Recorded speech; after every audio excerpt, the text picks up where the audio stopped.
Zardy's Maze, how we made one of the hardest horror games.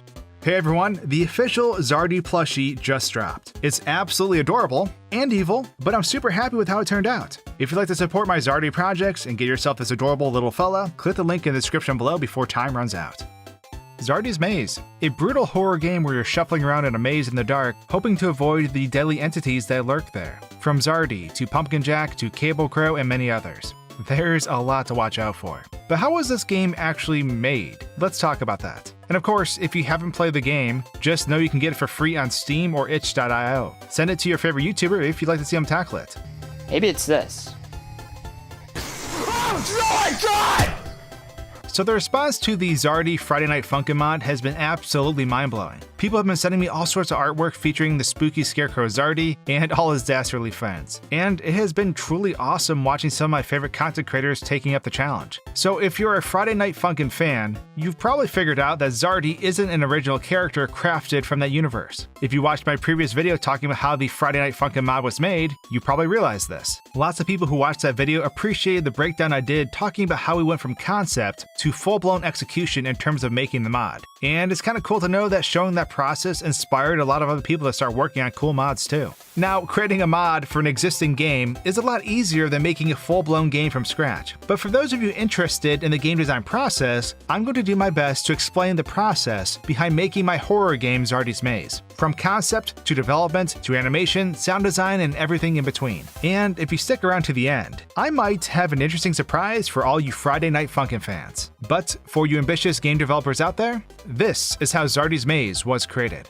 July 22nd, 2017. It's like 4 a.m. and I wake up covered in sweat. I had this horrific experience of wandering around a corn maze in the dead of night, thinking that something was pursuing me. I always loved corn mazes, so I understand why I was dreaming of one. I just knew I needed to make it to the center for some reason. But it was this moment that originally birthed the idea of Zardy's Maze, because my mental state went from fear to thinking about the concept of a terrifying corn maze. And then I started writing down a bunch of stuff in my phone before ultimately falling back asleep. But the seed had been planted, no pun intended. Within the next few days, I had the full concept developed in my mind. A game that preyed on three core fears: getting lost, the darkness of night, and being hunted down. At the time though, this game concept did not feature all the strange monsters that you'd encounter if you played it today. It wasn't until a little bit later, while drafting out concepts and thinking about the antagonists, did a little light go off in my head. You see, as a child, I used to doodle all the time. I'd always use the leftover portions of my school notebooks to draw all sorts of wacky characters. I was always making stories in my head, stories at one point that I hoped to bring to life. Some of these became comics, others became RPG Maker games. Enter the lead spooky scarecrow and his slew of strange foes. I loved scarecrows as a kid. It's kind of funny because in theme with Friday Night Funkin' and Newgrounds, these characters are not only derived from my childhood that was decades ago, but they also became some of the first Flash animations I had ever made when I was younger. I wanted to try Flash out because I used to watch lots of Newgrounds myself, and that's why these characters were a perfect fit for the game I wanted to make. So childhood characters thrown to the mix for a spooky horror experience, and you have yourself a loose concept for a game. I mean, corn mazes at night terrified me, and there was nothing worse than walking by dummies and scarecrows on Halloween and not knowing if they'd jump out at you. Anyways, alongside these characters, there's definitely lore within all this too, but that's something I won't be addressing in this video. When making a game of any sort, you want the world to feel believable. But for Zardy's Maze, I also wanted to make it feel mysterious and almost confusing.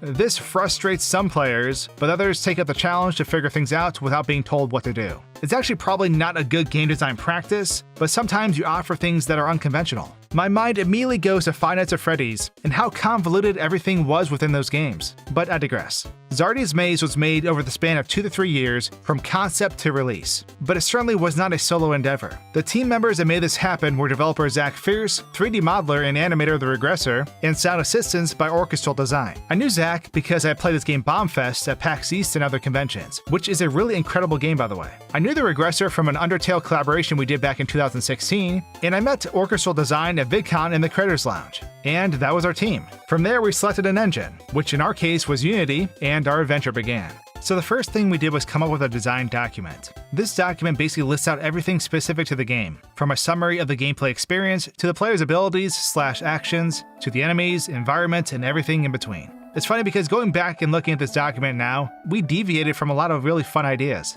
At one point we thought about giving the player the option of grabbing a torch instead of the crank flashlight in the game, so they'd have an option. the torch concept would have burned the corn around you while also lighting you on fire. So we ultimately scrapped it because of how ridiculous it was. We outlined all the enemies, the maze structures, and a lot of other things. Originally, there was a day/night cycle with the game too, but it was scrapped because it was essentially pointless and just prolonged the game experience. The original itch.io page played off the day theme too before challenge mode came out, as a way to mislead players into thinking Zardy's Maze was a jolly game. Even the first trailer was super happy and chipper. The contrast of people booting up the game for the first time and then realizing it was night was a cruel idea of mine, and it was a way to throw back to the original concept. With the design document in place and the game mechanics outlined, it was now time to start the alpha. Zach was up to bat for coming up with the base code, and what we started out with was a daytime field full of developer art, basically placeholder assets that could be used to make the game mechanics. The maze itself was procedurally generated around several key points, these points being the open rooms for the maze where the vines would spawn, and the exits to the maze. The idea for Zardy's Maze was that we wanted to give players tons of freedom when it came to movement. Oftentimes in maze games, the walls basically hold you in place. But what if we took the maze concept and flipped it? Give people the ability to leave the maze paths to avoid enemies, but at the risk of their life. Wandering through the corn is an absolutely necessary strategy,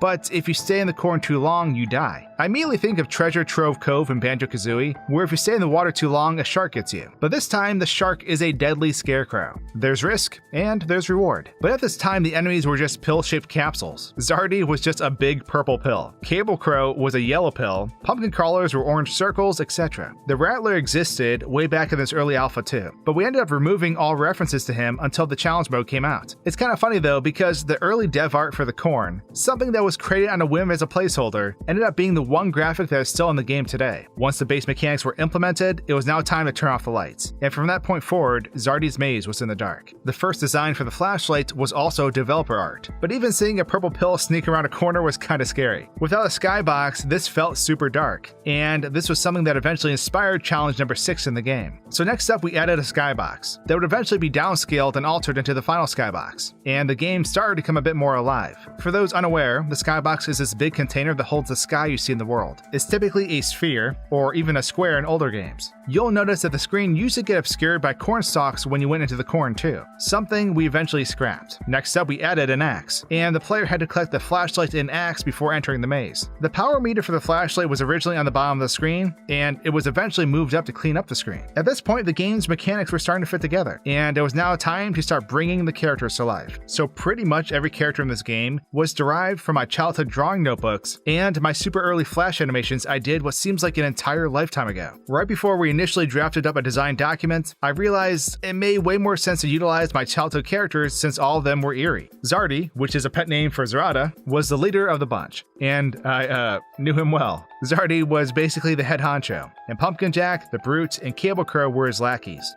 The Rattler, another character, was from the same universe so to speak, but wasn't typically with this group. So each character needed to be rendered in 3D and rigged properly so that they could be brought to life in the game. To start off this process, I decided to create design documents for each character, and front-facing / side-facing still images that could be intersected in 3D space so that when building a 3D model, you'd have a reference regardless of where you're at in 3D. Zardy was up first, and you can see how he looked a bit different in his beta version. We eventually gave him a less awkward face that was more bright and sinister, but he was modeled in Maya and eventually animated there. Same went with Pumpkin Jack, the Brute, Cable Crow, and Rattler. Every character in the game had a design sheet and illustrations that go along with it, so the regressor could utilize these to fully understand these odd, stiff characters. Each character needed to have several animations to go with them too. I acted most of these out for reference. I looked silly, but it worked. Idle poses, moving animations. Some characters had running and jumping animations like Pumpkin Jack. The Cable Crow had a lot of weird animations, since his movement was much different than every other character too.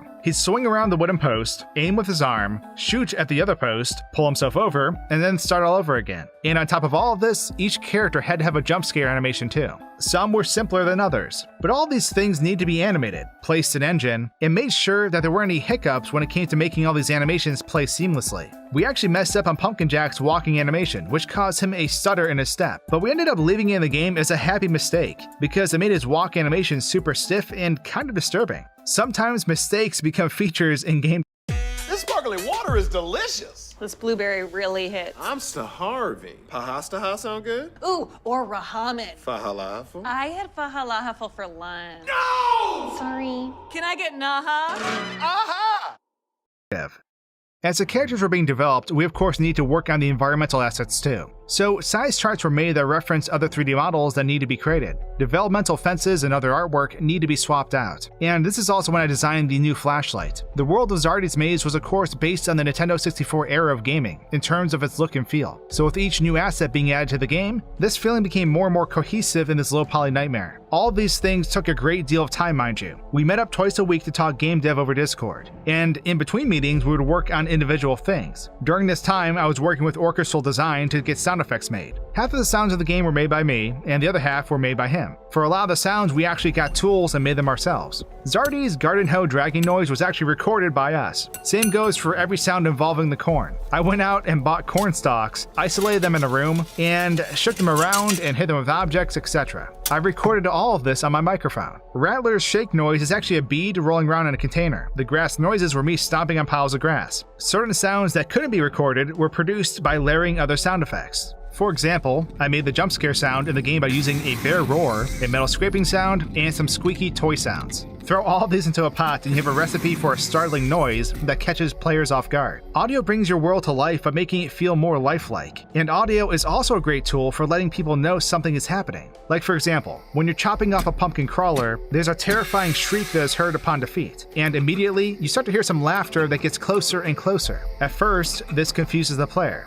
But because of how these sounds are used, it relays a cause and effect that teaches the player a game mechanic, if they pay attention. Zardy's Maze lacks music because sound is super important for surviving. It allows you to see things you're not even looking at, but because of the sound, you know it is there. Zardy's hoe dragging sound is one of those dreadful noises that alerts the player that they're in danger, but they can also use it to gauge Zardy's distance. It's little things like this that really help the player understand and conform to their surroundings. All of these things took a very long time to get right and test out. Player feedback was super important for squashing bugs too, because in game design, there are always things you can't predict. Like for example, despite testing the game over and over on both Mac and PC, a small fraction of players encountered a bug that made them fall through the floor upon spawn. This would only happen once in a blue moon, and they would typically spawn without issues, but we couldn't recreate the issue at all. So we implemented a failsafe in case it happened to players. Was it an operating system issue? Was it a build version issue? Without being there, it's hard to tell, but testing the game takes just as long as making a game. If not longer if your game is long. Even coming out with a Mac build is a lot of work. Not because it's hard to generate a Mac version, but because you don't know if Mac bugs will occur. I know some people have also asked for mobile versions, but that's also one of the drawbacks that makes it difficult. Challenge mode was implemented in the game to offer a bigger variety of gameplay and something for the player to work towards. Every set challenge had a different quirk that made it different than the last. Alongside this, we released a full custom challenge. I always loved the idea of people setting up their own challenges, and I remember how much I enjoyed watching my favorite YouTubers play the first Five Nights at Freddy's games with all the difficulties turned up. Players can choose their maze size, enemy count, enemy difficulty, and even set a custom seed that will make it so the maze is the same every time. We put out challenge mode a few months after the first release of Zardy's Maze. And during that time, we refined a lot of mechanics that people had issues with, fixing hitboxes, stun bugs, and a few other things. And the rest, well, that's history. One main story mode with lots to explore, and 7 devious challenges designed to test the most experienced of players. And then there's the secrets and lore. I mean, are there even secrets?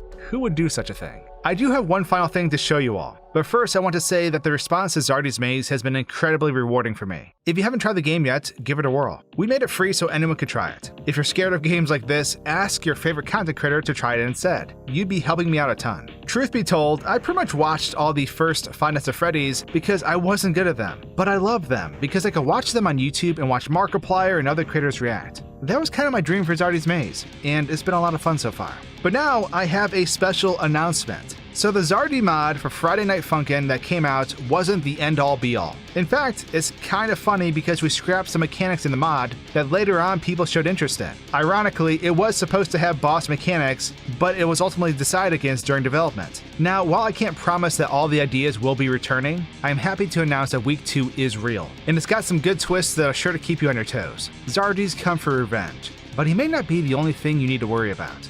And the best part? The second phase of Zardy releases on August 29th, 2021. I hope your fingers are ready. And don't forget to grab yourself a Zardy plushie. They are so cool and so well made. And with that, I hope you enjoyed this breakdown of Zardy's Maze. Everyone involved has been incredibly helpful. And if you're interested in learning more about game design, I highly recommend checking out the main programmer, Zach. He runs a super helpful Discord for game developers, so if you have an interest in pursuing game design yourself, hop in and ask him a question. You can find the Discord link in the description below. Cheers for now.